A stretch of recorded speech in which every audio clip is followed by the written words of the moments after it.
Hello everybody, Dave Neal here, stand-up comic and host of Bachelor Nation News, and we have Rachel Lindsay back in the spotlight in the news here for Bachelor Nation. She's got a upcoming memoir coming out, and of course we'll be discussing some salacious, interesting, maybe even some gossip from her tenure on the Bachelor franchise, but the most important and most influential story would be the Chris Harrison firing, and she discusses that. She says Chris Harrison no longer follows her online. What does that say about him? And to make my point clear here, this isn't a news channel. My channel is an opinionated channel. I share my opinions on things. You guys leave a comment or you call the voicemail line 401-213-9828, and then we have fun or interesting or challenging discussions here. Now, with regards to Rachel Lindsay, I don't think I've ever made my stance unclear about where I stand on my view of Rachel Lindsay. We talk about influencers within Bachelor Nation. Nobody has been more influential than Rachel Lindsay regarding the show pushing towards change in getting more diverse faces on the program.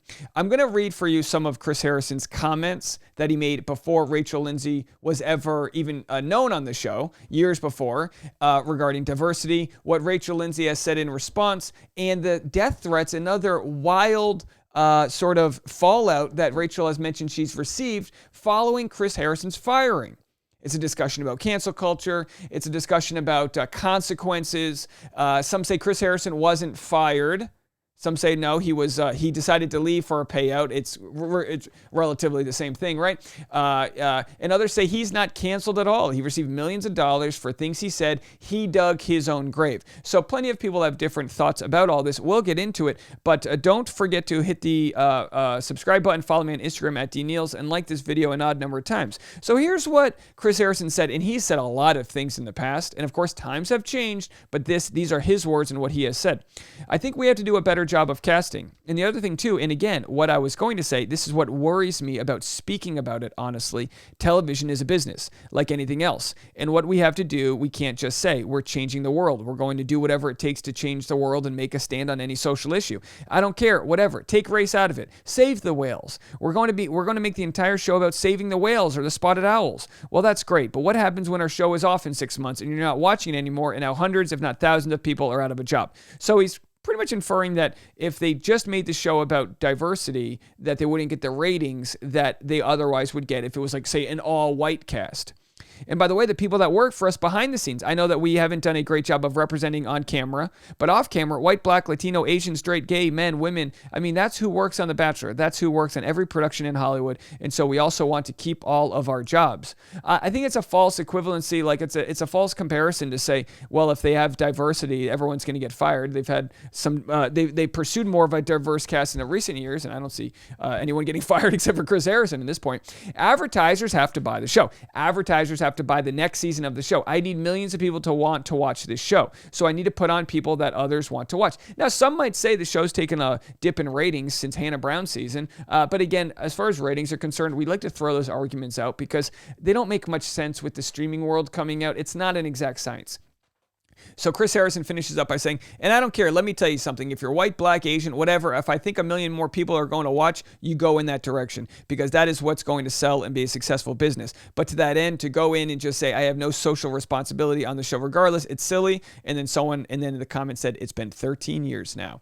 And of course, these comments came back to light when the conversation between Chris Harrison and Rachel Lindsay happened, where Chris said, he mentioned the woke mob coming after people, and it turns out that he sort of had to pay the price for.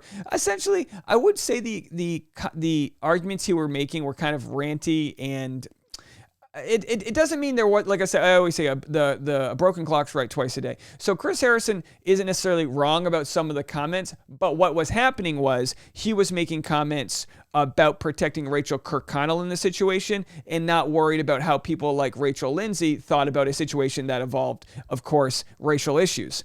Now, if you want to hear more of a conversation about cancel culture, just half an hour ago, I released this video on The Dave Neal Show. You'll notice we have a different background, so that's how you know it's different. The Dave Neal Show is a non-Bachelor themed show about news, entertainment, pop culture, societal issues. Steve Harvey slams cancel culture and says political correctness has killed comedy. So we dive way deeper into the conversation about cancel culture, what it actually is, the different types of it, and actually show a poll that the left and the right both agree that it has gone too far. Now, that doesn't necessarily mean that Chris Harrison's firing has gone too far.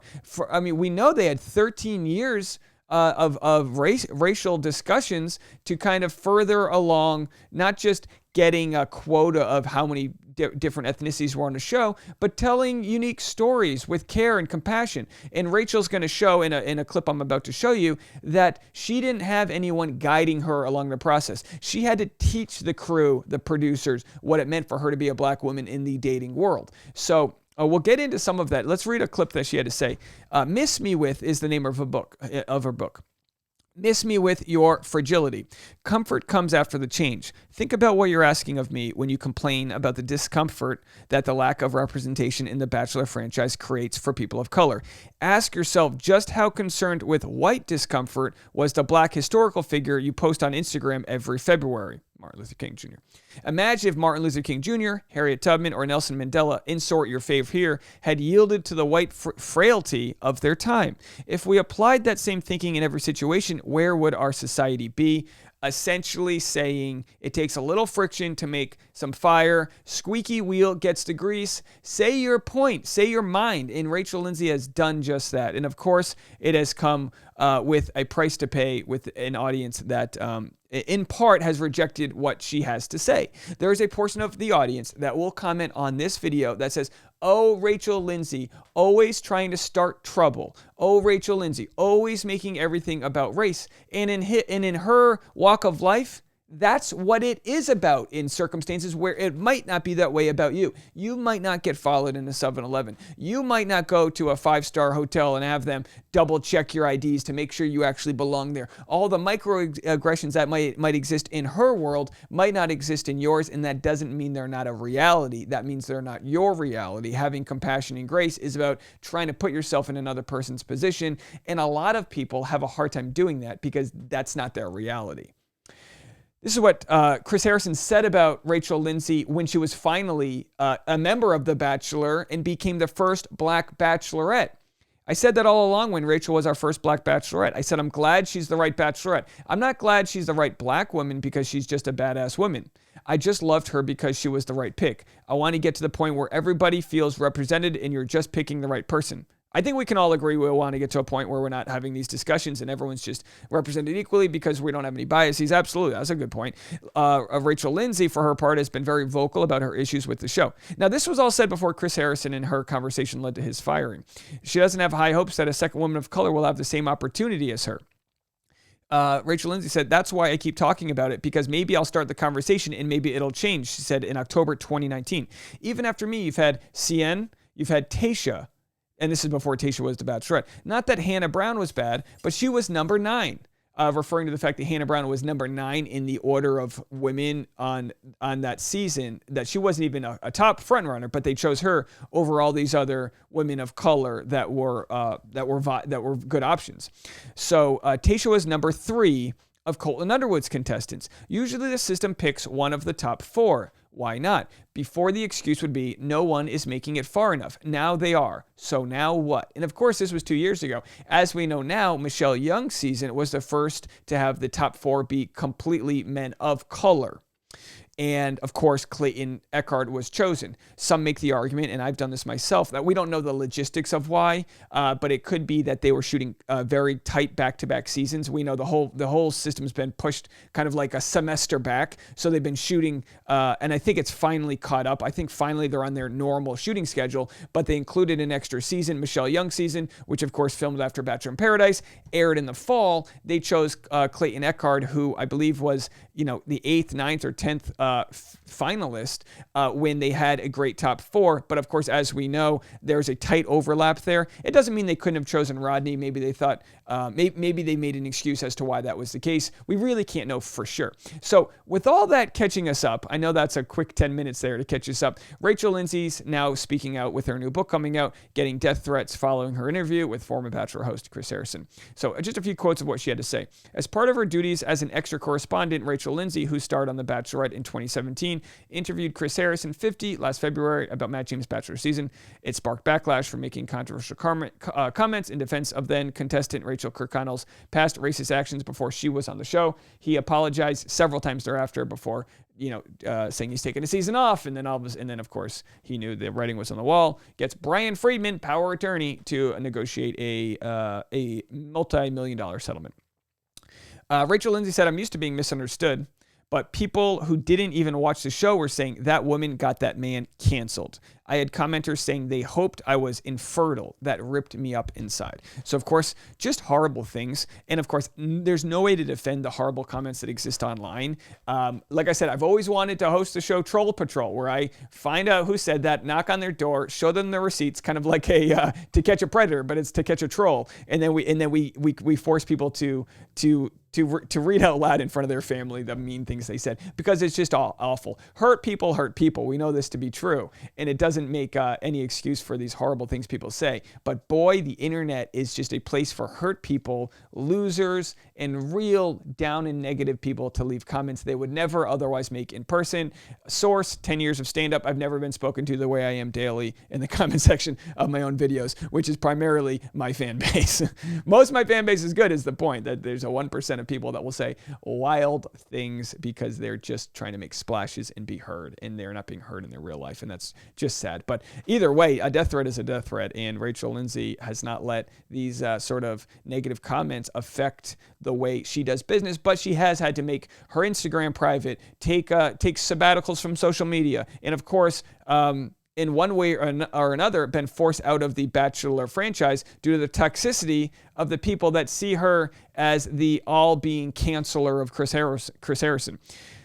The comments pushed the Miss Me With That author to take some time away from social media, but she says she still gets negative remarks to this day. "I still get messages blaming me for the show not being the way it used to be, but I think that's a good thing," she says, adding that it was never part of some master plan to get Chris Harrison fired. "I hope the show steps up and diversifies more, whether it's with age or gender or race. I would like for them to naturally and organically step into 2022. And as we know from the video we made yesterday on the lack of size diversity, Chris Harrison said that he doesn't think there should be bachelors that look like him because he doesn't consider himself attractive. He says he doesn't have a six-pack. So essentially he's saying that it's a fantasy world where just the most gorgeous people should be a part of. And people fight back on this. And whether change is going to happen, obviously change has happened within the show Bachelor, but change wouldn't happen if it weren't for people like Rachel Lindsay voicing their opinions from the position of the top dog lead of the show. It's one thing to have, for the show to have checked off boxes of contestants that would finish 12th or 13th or whatever, but for them to make Rachel Lindsay the lead of the show, they took a step in the right direction, but it's an ongoing process. And listening to former leads like Rachel Lindsay with her platform discuss her truth and her honesty as the way she sees it, as the way she walks through life, that's what the show continues to need. Now, we'll get comments from some people that are going to say, "Oh, Dave, Rachel Lindsay's just profiting off of the show. She said she no longer wanted to be a part of the show. Why is she still talking about the show?" And those are just low IQ comments from people that want to silence somebody. She has every right to discuss the show as she has been a part of it, and she has every right to not discuss it when she doesn't want to be a part of it. The interview aftermath has additionally resulted in Lindsay and Harrison no longer being in communication with another. This was surprising to me, actually. "We haven't spoken," Rachel says. "He unfollowed me. That tells me everything I need to know. When things go awry, Lindsay can always count on her rock husband, Brian Abasolo, chiropractor, for support. He can adjust her mood, if you know what I mean." Hey, folks. That's a joke. We crack some jokes here. All right. Lindsay met Abasolo, 41, on her Bachelorette season airing in 2017. "When I have those vulnerable moments, he always gives me a pep talk and brings me back to center. I'm so thankful for him." All right, folks, her book's going to be on sale. We'll be continuing to talk about it as different quotes and clips come out. Let me know what you guys think. And, of course, as I mentioned earlier, we've got a video right here. Steve Harvey slams cancel culture and says political correctness has killed comedy. If you want to know more about my thoughts as a comedian within the cancel culture world, hey, you might be surprised. I think it's a very reasonable conversation to be had, and I'd love to know what you guys think. You can click on that video now. It'll be right here. So you can click that video right now, and we'll see you guys later. Bye, everybody.